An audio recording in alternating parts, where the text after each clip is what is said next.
ইয়া রাসূলুল্লাহ, আপনাকে ভালোবাসতে কোনো কারণ লাগে না। এখান থেকে যদি সেজদা দিয়ে কিয়ামতের দিনও উঠি, তারপর আল্লাহ তাআলা শুকরিয়া আদায় করে শেষ করতে পারবো না, শুধুমাত্র মুসলিম করে দুনিয়াতে পরিচয় দেওয়ার জন্য। আর এর উপরে আরেকটা বোনাস হিসাবে দিয়েছেন প্রিয় নবী মুহাম্মদ সাল্লাল্লাহু আলাইহি সাল্লামের উম্মত হিসাবে। আর উনি একজন ব্যক্তি যে ওনার মতো না কেউ ছিল, না কেউ আছে, আর না কেউ হবে। কি করেননি তিনি আমাদের জন্য, বলেন কি করেননি? নিঃস্বার্থভাবে সারাটা জীবন আমাদের ভালোবাসে গেছেন, আমাদের জন্য একের পর এক কষ্ট সহ্য করে গেছেন।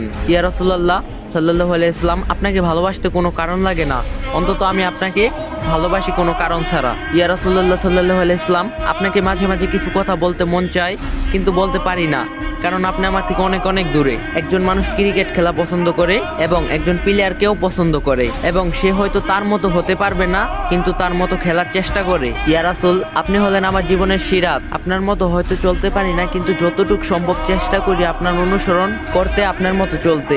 আজ থেকে 1400 বছর আগে আপনি আমাকে ভাই হিসাবে গণ্য করেছেন। সকল সাহাবীদের সামনে বলেছিলেন, যদি আমি আমার সেই ভাইদের দেখতে পারতাম যারা আমার পরে আমাকে না দেখে বিশ্বাস করবে, আমাকে অনুসরণ করবে। 23টা বছর কষ্ট করেছেন, শরীর দিয়ে রক্ত ঝরিয়েছেন, না খেয়ে পেটে পাথর রেখেছেন, গালি খেয়েছেন, অজস্র যন্ত্রণা সহ্য করতে হয়েছে শুধুমাত্র এই উম্মতদের জন্য।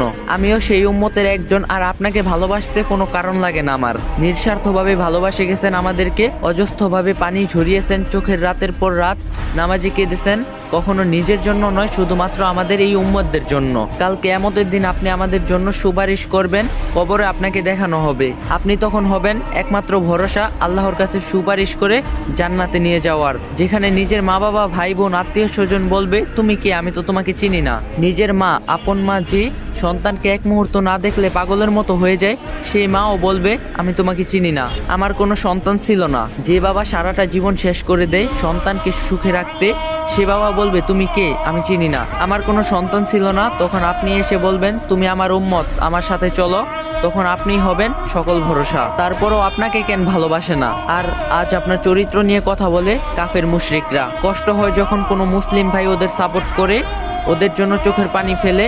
একজন কাফেরের মারা গেলে কিছু মুসলিম ভাইয়েরা যেভাবে কান্না করে, তারা নিজের জন্য কখনো আল্লাহর কাছে ক্ষমা চায়নি। ধিক্কার জানাই এদেরকে। এখনো সময় আছে, ফিরে আসুন সেই নবীজি সাল্লাল্লাহু আলাইহি সাল্লামের পথে, যে পথ মহান আল্লাহ তাআলাকে পাওয়া যায়। আর যে একবার আল্লাহ তাআলার রাসূলকে পেয়ে গেছে, তার জীবন আর কোনো কিছুর প্রয়োজন হয়নি। ফিরে আসুন আল্লাহর পথে। তো যদি ভিডিওটা ভালো লাগে, like comment share and copy link করে দিবেন, কারণ ভিডিওগুলো বানাতে অনেক কষ্ট হয়, অনেক।